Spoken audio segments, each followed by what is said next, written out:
उस जख्मी हशीशीन को जो सुल्तान अय्यूबी पर कातिलाना हमले में जख्मी हुआ था, अली बिन सुफियान काहिरा ले गया, जहां उसे एक अलग थलग मकान में रखा गया। सुल्तान अय्यूबी के हुक्म के मुताबिक उसके इलाज के लिए एक जर्राह मुकर्रर कर दिया गया। वो आखिर मुजरिम था। उसे जिस मकान में रखा गया उसके दरवाजे पर एक संतरी खड़ा रहता था। वो अभी भागने के काबिल नहीं था। खंडरों की निशानदही उसने की थी। फैसला हुआ कि ये ठीक हो जाए तो उसकी रहनुमाई में जासूस भेजकर खंडरों के अंदर के हालात देखे जाएंगे। हो सकता था कि ये जख्मी झूठ बोल रहा हो। अली बिन सुफियान ने काहिरा आते ही अपने नायब हसन बिन अब्दुल्लाह और कोतवाल गयास बिलबीस से कह दिया था कि वो उस इलाके में अपना कोई मुखबर और जासूस न भेजें जिसके मुतालिक उन्हें रिपोर्ट मिली है कि वहां के लोग फौज के खिलाफ हो गए हैं। अली को किसी बहुत बड़े और कारामद इंकिशाफ की तवक्को थी। जख्मी को मालूम नहीं क्यों ये वहम हो गया था कि वो जिंदा नहीं रहेगा।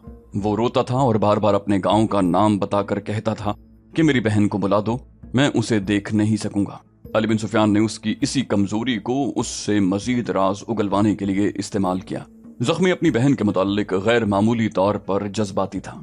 अली को जब यकीन हो गया कि जख्मी के सीने में अब और कोई बात नहीं रह गई तो उसने 2 प्याम्बर बुलाकर उन्हें जख्मी का गांव और इलाका बताया और कहा कि उसकी बहन को अपने साथ ले आए। ये इलाका मिस्र के जुनूब मगरिब में ही था। पैगंबर उसी वक्त रवाना हो गए। सुल्तान अय्यूबी महाज पर पहुंच गया और शोबक के किले में चला गया। उसके चेहरे पर कातिलाना हमले का कोई तासुर नहीं था, जैसे कुछ हुआ ही नहीं। उसके मुहाफिज दस्ते का कमांडर और दीगर हुक्काम जो उसके साथ थे बहुत परेशान और शर्मसार थे। वो डरते भी थे कि सुल्तान अय्यूबी किसी न किसी मकाम पर उन पर बरस पड़ेगा और जवाब तलबी भी करेगा, मगर उसने उस तरफ इशारा भी न किया।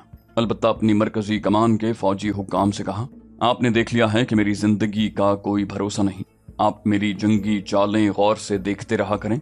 दुश्मन ने जो दूसरा महाज खोल रखा है उस पर गहरी नजर रखें और तखरीबकारों की पकड़ धक्कड़ और सरकूबी करते रहें। उसने किसी से इतना भी न कहा कि मुहाफिज दस्ते की छानबीन की जाए। उसने इतने बड़े हादसे का कोई असर ही न लिया। शोबक किले में पहुंचा और सबसे पहले पूछा कि कोई जासूस वापस आया है या नहीं। उसे बताया गया 2 जासूस कारामद मालूमात लाए हैं। उसने दोनों को बुला लिया और सलीबियों के इरादे के मुताल्लिक रिपोर्टें लीं। उसे तकरीबन वो तमाम प्लान दिया गया था जो सलीबियों ने तैयार किया था। उसने नूरुद्दीन जंगी की भेजी हुई कुमक के सालार और मिस्र से आई हुई फौज के सालार और दोनों के नायबीन को बुला भेजा और गहरी सोच में खो गया। चौथे रोज जख्मी हशीशीन की बहन आ गई।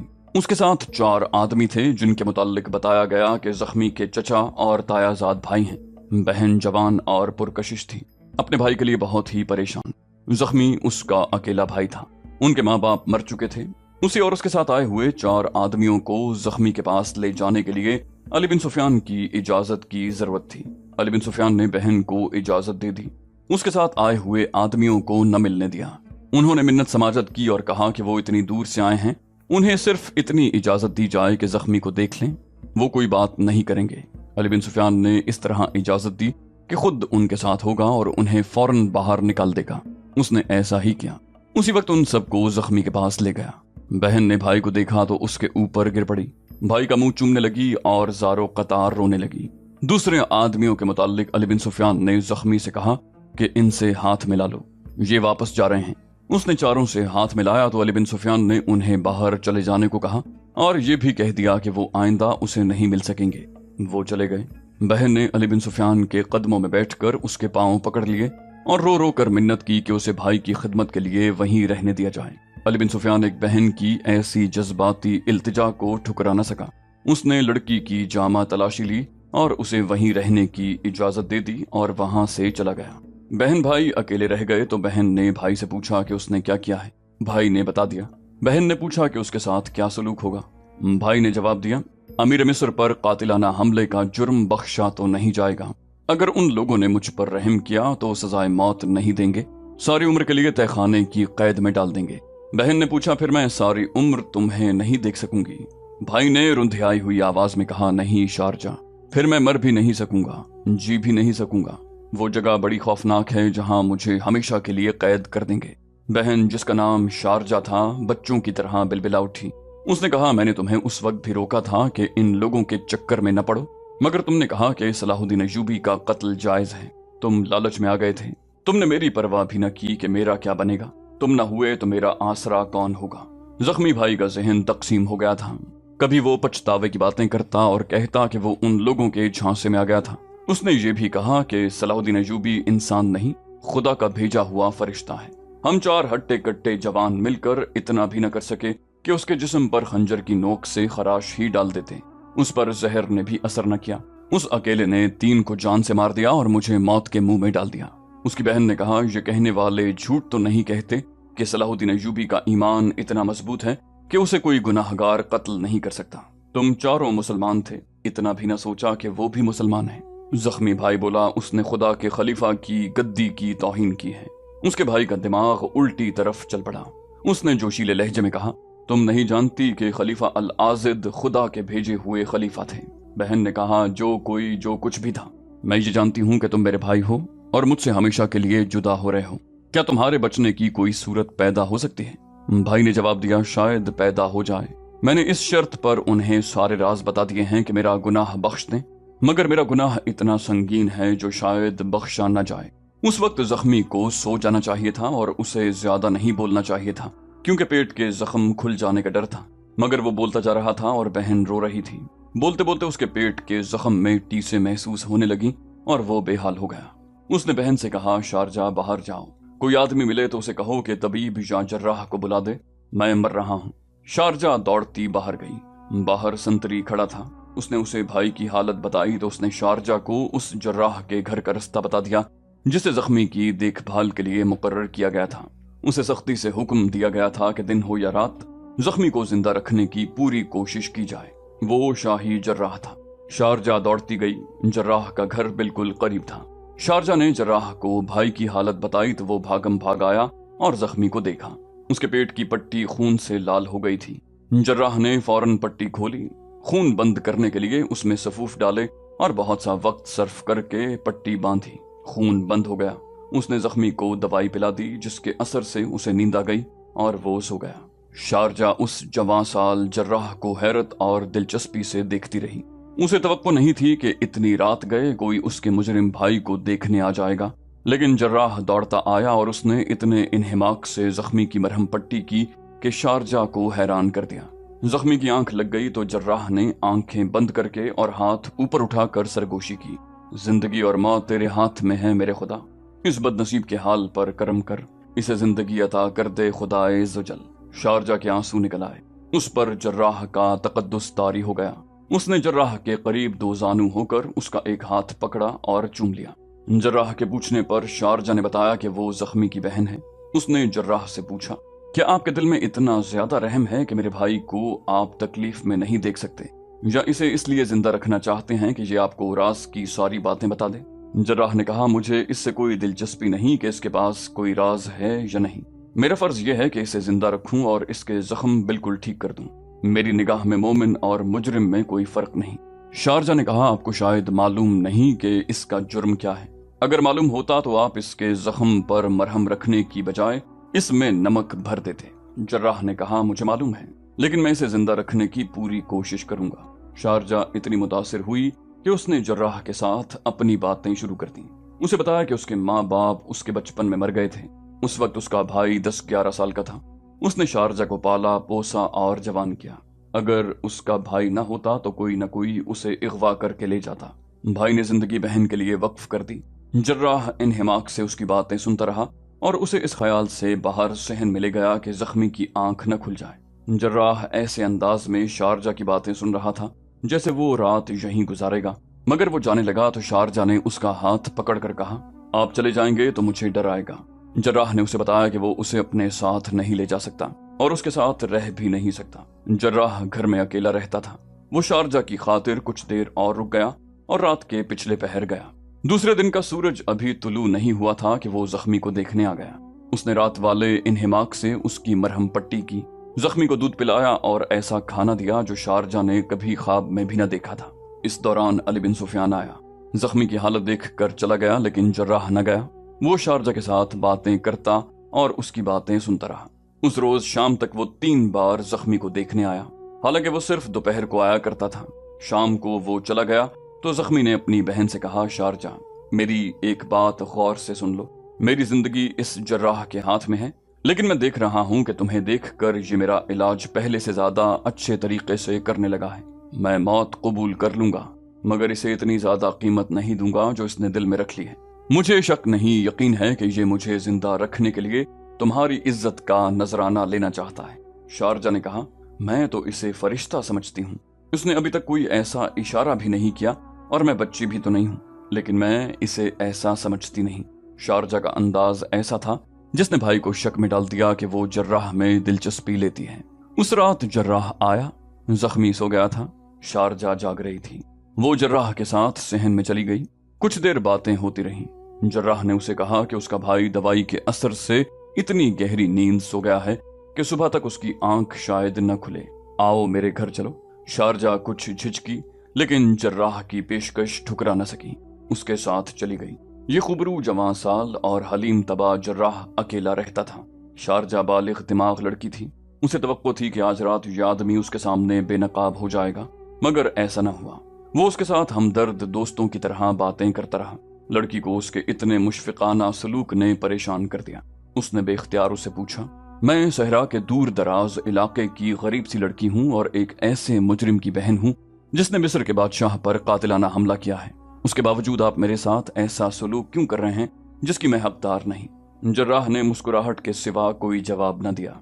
लड़की ने साफ कह दिया, मुझ में इस खूबी के सिवा और कुछ भी नहीं कि मैं जवान हूँ और शायद मेरी शक्ल सूरत भी अच्छी है। जर्राह ने कहा, तुम में एक खूबी और भी है जिसका तुम्हें इल्म नहीं। तुम्हारी उम्र और तुम्हारी ही शक्ल सूरत की मेरी एक बहन थी। जिस तरह तुम बहन भाई अकेले हो, उसी तरह मैं और मेरी बहन अकेले रह गए थे। मैंने तुम्हारे भाई की तरह अपनी बहन को पाला पोसा और अपनी जिंदगी और सारी खुशियां उसके लिए वक्फ कर दी।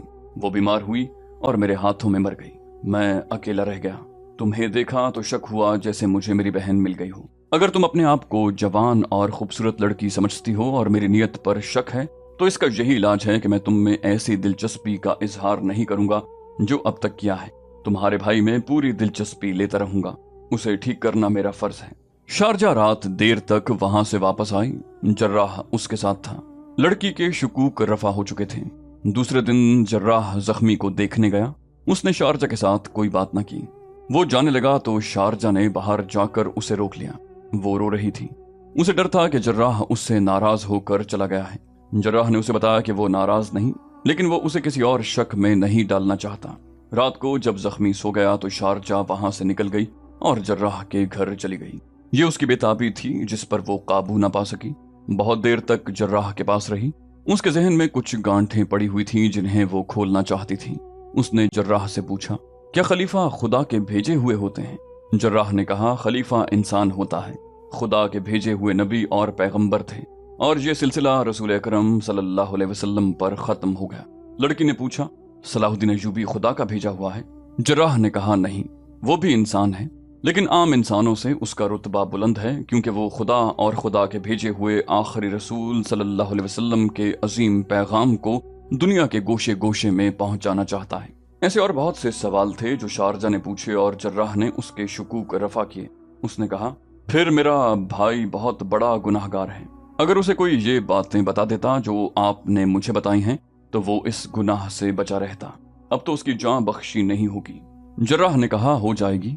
अगर सलाहुद्दीन अय्यूबी ने कह दिया है कि उसे जिंदा रखने की कोशिश करो तो इसका मतलब यह है कि उसे सजा नहीं दी जाएगी। उसे चाहिए कि गुनाहों से तौबा कर ले। मुझे पूरा यकीन है कि उसे कोई सजा नहीं दी जाएगी। शारजा ने रोते हुए कहा, मैं सारी उम्र सलाहुद्दीन अय्यूबी की और आपकी खिदमत में गुजार दूंगी और मेरा भाई आप सबका गुलाम रहेगा। वो जज्बाती हो गई। उसने जर्राह का हाथ पकड़कर कहा, आप मुझसे जो कीमत वसूल करना चाहें मैं दूंगी। आप मुझे अपनी लौंडी बना लें, उसके एवज मेरे भाई को ठीक कर दें और उसे सजा से बचा लें। जर्राह ने उसके सर पर हाथ रख कर कहा, कीमत अल्लाह से वसूल की जाती है। भाई के गुनाह की सजा बहन को नहीं दी जाएगी और भाई की सेहत की कीमत बहन से वसूल नहीं की जाएगी। सबका पासबान अल्लाह है। उसकी जाते बारी ने मुझे तुम्हारी इस्मत की पासबानी और तुम्हारे भाई की सेहत की जिम्मेदारी सौंपी है। दुआ करो कि मैं इस अमानत में खयानत न करूं। बहन की दुआ अर्श को भी हिला दिया करती है। दुआ करो और उस खुदा की अजमत को याद रखो जिसके खिलाफ तुम्हें गुमराह किया जा रहा है। जर्राह ने उस लड़की पर तिलिस्म तारी कर दिया। एक तो बातें ही ऐसी थीं जो जर्राह ने उसे बताई थीं। तासुर तो जर्राह के सुलूक ने पैदा किया था। जर्राह के मुतालिक तो उसे कुछ और ही शक पैदा हो गया था, लेकिन वो कुछ और निकला। उसे जैसे एहसास ही नहीं था कि ऐसी तन्हाई में और रात के वक्त इतनी हसीन और जवान लड़की उसके रहम करम पर है। रात आधी गुजर गई थी। जर्राह ने उसे कहा, उठो, तुम्हें वहां तक छोड़ाऊं और तुम्हारे भाई को भी देखाऊं। दोनों घर से निकले और आहिस्ता आहिस्ता चल पड़े। रात तारीक थी। वो दो मकानों के पिछवाड़ों के दरमियान से गुजर रहे थे। ये छोटी सी एक गली थी जिसमें से गुजरते ही वो मकान आ जाता था जहां जख्मी हशीशीन कैद में पड़ा था और उसके दरवाजे पर संतरी खड़ा रहता था। वो दोनों उस गली में दाखिल हुए ही थे कि पीछे से दोनों को मजबूत बाजुओं में जकड़ लिया गया। दोनों के मुंह कपड़ों में बंद गए। उनकी आवाज भी न निकल सकी। जर्राह जिस्मानी लिहाज से कमजोर नहीं था, मगर वो बेखबरी में जकड़ा गया था। हमला आवर 4-5 मालूम होते थे। उन्होंने दोनों को उठा लिया और तारीकी में गायब हो गए। कुछ दूर घोड़े खड़े थे। जर्राह के हाथ पांव रस्सियों से बांध दिए गए और उसे घोड़े पर डालकर एक आदमी घोड़े पर सवार हो गया। उसे किसी की आवाज सुनाई दी जो शारजा से मुखातिब थी। शोर न करना शारजा, तुम्हारा काम हो गया है, घोड़े पर सवार हो जाओ, ये तुम्हारे लिए लाए हैं। शारजा के मुंह से कपड़ा उतार दिया गया था। जर्राह को उसकी आवाज सुनाई दी, इसे छोड़ दो, इसका कोई कसूर नहीं, ये बहुत अच्छा आदमी है। किसी ने कहा, इसकी तो हमें जरूरत है। किसी ने हुक्म के लहजे में कहा, शारजा खामोशी से अपने घोड़े पर सवार हो जाओ। शारजा की आवाज सुनाई दी, ओह ये तुम हो। किसी ने फिर हुक्म दिया, सवार हो जाओ, वक्त जाया न करो, और घोड़े सरपट दौड़ पड़े। जरा सी देर में काहिरा से निकल गए। शारजा निहायत अच्छी सवार थी। सुबह संतरी बदलने का वक्त हुआ। नया संतरी आया तो रात वाला संतरी वहां नहीं था। उसने अंदर जाकर देखा तो वहां जख्मी सोया हुआ था। उसके ऊपर कंबल पड़ा हुआ था। उसका मुंह भी ढका हुआ था। नया संतरी बाहर वाले दरवाजे पर जाकर खड़ा हो गया। उसे मालूम था कि अभी जर्राह जख्मी को देखने आएगा और अली बिन सुफियान भी आएगा। उसे ये भी मालूम था कि जख्मी की बहन जख्मी के साथ रहती है और उसके सिवा अंदर जाने की किसी को इजाजत नहीं, मगर बहन भी उसे कहीं नजर नहीं आई थी। सूरज तुलू हुआ तो अली बिन सुफियान आया। उसने संतरी से पूछा कि जर्राह आ चुका है या जख्मी को देख कर चला गया है। संतरी ने उसे बताया कि जर्राह नहीं आया। पहला संतरी यहाँ नहीं था और अंदर जख्मी की बहन भी नहीं थी। अली बिन सुफियान ये सोच कर अंदर गया कि जख्मी की तकलीफ बढ़ गई होगी और उसकी बहन जर्राह को बुलाने चली गई होगी। अली बिन सुफियान के लिए ही नहीं, ये जख्मी सल्तनत इस्लामिया के लिए भी मिस्र जितना कीमती था। उसके सेहत याब होने का इंतजार था और एक बहुत बड़ी खतरनाक साजिश के बेनकाब होने की तवक्को थी। वो तेजी से अंदर गया। जख्मी के सर से पांव तक कंबल पड़ा था। अली बिन सुफियान को ताज़ा खून की बू महसूस हुई। उसने जख्मी के मुंह से कंबल हटाया तो यूं बिदक कर पीछे हट गया जैसे वो जख्मी नहीं अजदहा था। उसने वहीं से बाहर खड़े संतरी को आवाज दी। संतरी दौड़ता आया। अली बिन सुफियान ने उसे जख्मी का चेहरा दिखाते हुए पूछा, ये रात वाला संतरी है? नए संतरी ने चेहरा देखकर हैरत और घबराहट से बोझल आवाज में कहा, यही था। ये इस बिस्तर में सोया हुआ क्यों है हुजूर? जख्मी कहाँ गया? अली बिन सुफियान ने उसे कहा, यह सोया हुआ नहीं, मर चुका है। उसने कंबल उठाकर परे फेंक दिया। बिस्तर खून से लाल था। वो जख्मी हशीशीन नहीं बल्कि रात वाले संतरी की लाश थी। अली बिन सुफियान ने देखा, लाश के दिल के करीब खंजर के 2 जख्म थे। जख्मी हशीशीन गायब था। अली बिन सुफियान ने कमरे में, सहन में और बाहर जमीन को गौर से देखा। कहीं खून का एक कतरा भी नजर न आया। इससे जाहिर होता था कि संतरी को जिंदा उठाकर अंदर लाया गया और बिस्तर पर लिटाकर उसके दिल में खंजर मारे गए। उसे तड़पने नहीं दिया गया, वरना खून के छींटे बिखरे हुए होते। वो मर गया तो उस पर कंबल डाल दिया गया और कातिल जख्मी कैदी को उठाकर ले गए और उसकी बहन को भी ले गए। साफ जाहिर था कि जख्मी की बहन ने जख्मी के फरार में मदद दी है। वो जवान और हसीन लड़की थी। उसने संतरी को फांस लिया होगा, उसे अंदर ले गई होगी। लड़की के साथियों ने संतरी को बेखबरी में पकड़ लिया होगा। अली बिन सुफियान को अपनी इस गलती पर तासुफ हुआ कि उसने जख्मी के 4 साथियों को जख्मी से मिलने की इजाजत दी। उन्होंने बताया था कि वो जख्मी के चचाजाद और तायाजाद भाई हैं। वो अंदर आकर देख गए थे कि यहाँ के हिफाजती इंतजामात क्या हैं। उसे बहन को भी यहाँ रहने की इजाजत नहीं देनी चाहिए थी। उसने ये भी यकीन नहीं किया था कि ये लड़की जख्मी की बहन थी या इस गिरोह की फर्द। अली बिन सुफियान को गुस्सा आया और वो अपनी भूल पर पछताया, लेकिन उसने दिल ही दिल में जख्मी और उसके साथियों के इतने कामयाब फरार को सराहा। अली बिन सुफियान जैसे सुराग रसां को धोखा देना आसान नहीं था। वो लोग उसे भी जुल्दे गए थे। उसने नए संतरी से कुछ बातें पूछी तो उसने बताया कि इससे पहले वो रात को भी पहरे पर खड़ा रह चुका है। उसने लड़की को जर्राह के साथ उसके घर जाते और रात बहुत देर बाद दोनों को वापस आते देखा। इससे अली बिन सुफियान को शक हुआ कि लड़की ने जर्राह को भी अपने हुस्न जवानी के जेर असर कर लिया था। अली ने संतरी से कहा कि दौड़ कर जाए और जर्राह को बुला लाए। संतरी के जाने के बाद वो सुराग ढूंढने लगा। बाहर गया, जमीन देखी, उसे पांव के निशान नजर आए, लेकिन निशान उसकी मदद नहीं कर सकते थे। जख्मी शहर में तो रूपोश नहीं हो सकता था। एक ही तरीका रह गया था, जख्मी के गांव पर जहां से उसकी बहन को लाया गया था छापा मारा जाए, लेकिन वो गांव बहुत दूर था। संतरी ने वापस आकर बताया कि जर्राह घर में नहीं है। अली बिन सुफियान उसके घर गया। उसके मुलाजिम ने बताया कि जर्राह रात बहुत देर बाद एक लड़की के साथ बाहर निकला था, फिर वापस नहीं आया। उस लड़की के मुतालिक उसने बताया कि पहले भी जर्राह के साथ आ चुकी है और दोनों बहुत देर तक अंदर बैठे रहे थे। अली बिन सुफियान को यकीन हो गया कि जर्राह भी जख्मी के फरार में शरीक है और ये लड़की के हुस्न के जादू का कमाल है। अली बिन सुफियान ने अपने महकमे के सुराग रसानों को बुलाया और उन्हें फरार के मुतालिक बताया। वो सब इधर उधर बिखर गए।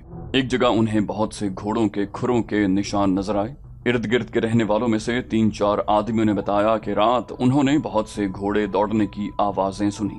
सुराग रसा खुरों को देखते शहर से निकल गए, मगर आगे जाना बेकार था। रात के भागे हुए घोड़ों को अब खुरे देख देख कर पकड़ना किसी पहलू मुमकिन न था। उन्हें सिर्फ इतना पता चला कि मफरूर उस समत को गए हैं।